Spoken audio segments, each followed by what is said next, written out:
اسلامی تاریخ اس بات کی گواہ ہے کہ کوئی بھی تحریک اتنی دیر تک کامیاب نہیں ہو سکی جتنی دیر تک اس دور کا معزز ترین طبقہ علماء اور مشائخ کا اس تحریک میں شامل نہیں ہوتا۔ کہ اگر مسلم لیگ مطالبہ پاکستان سے دستبردار ہوتی ہے یا پیچھے ہٹتی ہے تو وہ ہٹ جائے، ہم مشائخ اور علماء اور اپنی مریدین کے ساتھ اس مطالبے سے پیچھے نہیں ہٹیں گے۔ تو جب یہ اعلامیہ جاری ہوا تو اس نے ایک نئی روح پھونک دی تحریک کے اندر، اور پھر آپ دیکھیں کہ ایک سال کے اندر اندر ملک پاکستان معرض وجود میں آ گیا۔ بسم اللہ الرحمن الرحیم، السلام علیکم ورحمۃ اللہ وبرکاتہ۔ تحریک پاکستان اور قیام پاکستان میں علماء اور مشائخ کے کردار پر آپ سے مخاطب ہوں۔ پاکستان کا قیام پاک و ہند کے کسی ایک طبقے کی کاوش کا نتیجہ نہیں، بلکہ یہ ملک خداداد پاکستان یہاں کے مسلمانوں کی اجتماعی کوشش اور قربانیوں کا نتیجہ ہے۔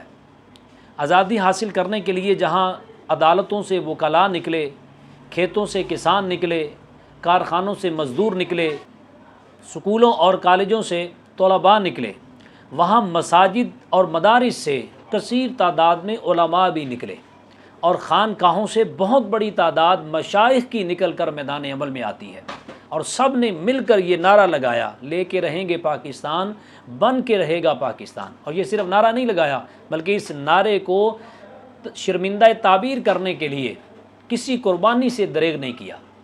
اور میرے بھائیوں، اسلامی تاریخ اس بات کی گواہ ہے کہ کوئی بھی تحریک اتنی دیر تک کامیاب نہیں ہو سکی جتنی دیر تک اس دور کا معزز ترین طبقہ علماء اور مشائخ کا اس تحریک میں شامل نہیں ہوتا۔ آپ دیکھ لیں، پاکستان کا نظریہ دو قومی نظریہ ہے، دو قومی نظریے کی بنیاد پر پاکستان معرض وجود میں آتا ہے۔ اس نظریے کی بنیاد رکھنے والے مبلغ اعظم حضرت شیخ احمد فاروقی سرہندی، جنہیں مجدد الفسانی کے نام سے یاد کیا جاتا ہے، انہوں نے جہانگیر کے دربار میں دو قومی نظریہ پیش کر دیا۔ پھر اس کے بعد 1857 میں آپ دیکھیں، جس شخصیت نے انگریز کے خلاف سب سے پہلے فتویٰ جاری کیا، وہ بھی اس دور کے علماء کے سرخیل تھے، جنہیں حضرت مولانا فضل حق خیر آبادی کے نام سے لوگ جانتے ہیں۔ پھر آپ آگے چلتے جائیں، 1940 کے اندر لاہور کے منٹو پارک کے اندر ایک تاریخ ساز جلسہ ہوتا ہے۔ اس جلسے میں جب قرارداد پاکستان پیش کی جاتی ہے تو اس قرارداد کو پیش کرنے والے بھی مولوی فضل الحق شیر بنگال رحمۃ اللہ علیہ تھے۔ اس کے بعد پھر بر صغیر پاک و ہند کے مشائخ اور علماء نے گلی گلی، نگر نگر، قریہ قریہ جا کر نظریہ پاکستان کو اجاگر کیا، جن میں سر فہرست حضرت پیر سید جماعت علی شاہ صاحب رحمۃ اللہ علیہ ہیں۔ اور آپ نے تو یہاں تک کہہ دیا تھا کہ جو شخص مسلم لیگ کی حمایت نہیں کرے گا وہ میرا مرید ہی نہیں ہے۔ یعنی اس طرح مسلمانوں کے جذبات کو ابھارا اور تحریک پاکستان کو مضبوط کیا۔ صوبہ خیبر پختونخوا سے پیر آف مانکی شریف، انہوں نے کلیدی کردار ادا کیا۔ پیر آف زکوڑی شریف، انہوں نے کلیدی کردار ادا کیا۔ سیال شریف سے خواجہ قمر الدین سیالوی رحمۃ اللہ علیہ نے تحریک پاکستان میں کلیدی کردار ادا کیا۔ اسی طرح بدایون سے مولانا عبد الماجد بدایونی نے ایک ہراول دستے والا کام کیا۔ میرٹھ سے شاہ عبد العلیم صدیقی رحمۃ اللہ علیہ، مولانا شاہ احمد نورانی رحمۃ اللہ علیہ کے والد گرامی، انہوں نے ایک کردار ادا کیا۔ دیوبند سے مولانا شبیر احمد عثمانی تھے۔ اس طرح کثیر تعداد ہے علماء مشائخ کی جنہوں نے تحریک پاکستان میں اپنا خون اور پسینہ لگایا ہے۔ پھر 1946 کے اندر بنارس میں آل انڈیا سنی کانفرنس منعقد ہوتی ہے۔ اس میں 500 سے زائد بڑی گدیوں کے سجادہ نشین اور مشائخ اعظام وہ شرکت کرتے ہیں، اور 7000 سے زائد علماء اور جید قسم کے شیوخ الحدیث علماء وہ اس میں شریک ہوتے ہیں۔ اور اس کانفرنس میں جو قرارداد پیش ہوئی اور اعلامیہ جو جاری ہوا وہ سننے کے قابل ہے۔ کیا اعلامیہ جاری ہوا کہ اگر مسلم لیگ مطالبہ پاکستان سے دستبردار ہوتی ہے یا پیچھے ہٹتی ہے تو وہ ہٹ جائے، ہم مشائخ اور علماء اور اپنی مریدین کے ساتھ اس مطالبے سے پیچھے نہیں ہٹیں گے۔